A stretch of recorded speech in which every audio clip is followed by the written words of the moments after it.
that's terrific. Great. Thank you. Well, actually, I slightly disagree with the earlier statement. I think money is not just a technology, it's a social contract or social phenomenon.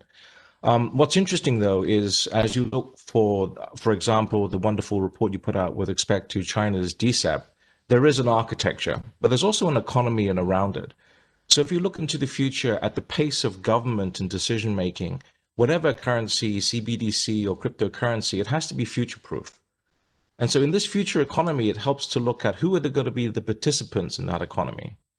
And I think what's interesting here when you have an aging population like China is where are the new efficiencies going to come from? Either efficiencies in terms of physical labor, and that'll be robots, the so-called Industry 4.0 machines, and or efficiencies in mental processing, i.e. AI, in other words, algorithms.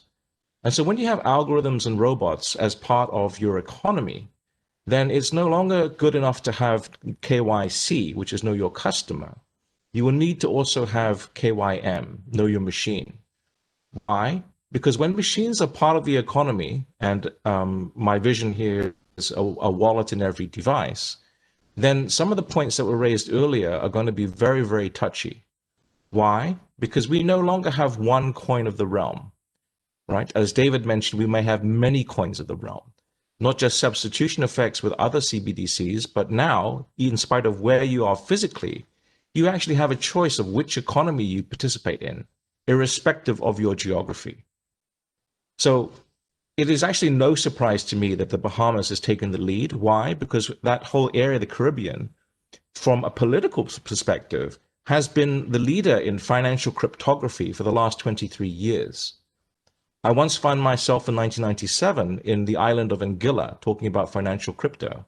And that was because of a policy issue, which was it was not tenable to have the discussion in the United States at that time. And it's ironic now that we're talking about a world where we have, I think the United Nations has 180 recognized currencies, and Tommaso might correct me on that. Right now, though, in sort of the crypto land, we have over 7,000. So right now, when making money is in fact a command line, then the velocities of money, when you have machines to machines communicating, machines to machines ordering, invest in those networks that are in fact the most efficient from that perspective. It also means that runs on the bank, so to speak, might actually occur at the speed of light.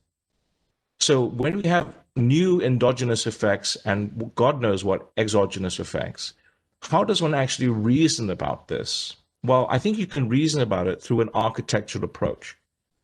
So I would also first say that any comments or observations with respect to DCEP's architecture, as you claim to make, are in some sense at this point pure speculation. There's very little information out there. Now, this is in spite of Zhao Qichang's earlier statement. He's been the central bank governor for the People's Bank of China for 16 years. Only recently, on the 23rd of October, has DCEP been made a draft law. It's actually far too early because these are basically designed, as I understand it to be, for the domestic economy, not necessarily for international use. Maybe later as part of this dual currency strategy or dual circulation strategy, it's called.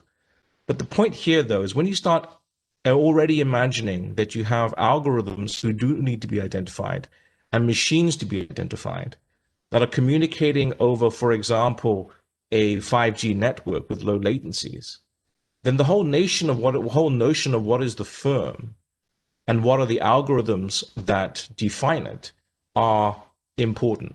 So the key word here, and I think there's a global word here, is not looking at the sort of the level of a nation state, but looking at it in the terms of a city, be it a chartered city or a smart city, as it's called. These smart cities, in some sense, are going to be driven by data. So I agree with you in your point with respect to, in fact, the new currency, right, is no longer oil, right? It's actually data. And as we know right now, China is going through a silicon shock comparable to the oil shock of the 1970s. When you have $300 billion that China invests every year in semiconductors and only $240 billion in oil, China is already a data economy. The question is, what are the privacy concerns What can they be layered? Private to whom? These are in fact very important discussions to have. It was a question I raised today at the Greater Bay Area meeting, which I mentioned earlier.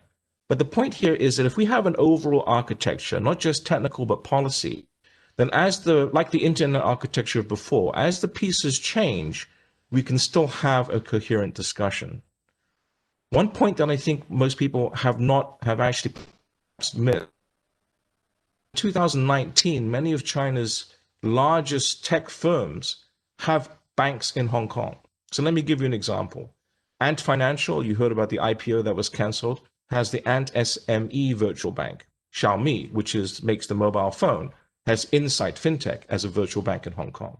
Tencent, who does WeChat Pay, has partnered with ICBC for Infinium, another virtual bank.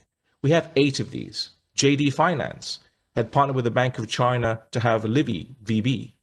And even our largest sort of travel firm, because people are imagining Chinese tourists going to Europe, for example, and using DCEP for payment, they have partnered with Standard Chartered and our local phone company for SC Digital.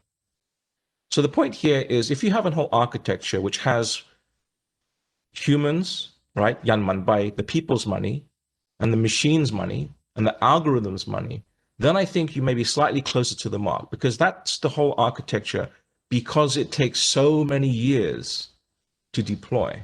The difference here, though, is that this is engineered, I guess, from people who have come up from an engineering background, and they think in terms of measurement. That's interesting, but it's also very, very scary at the same time. Thank you.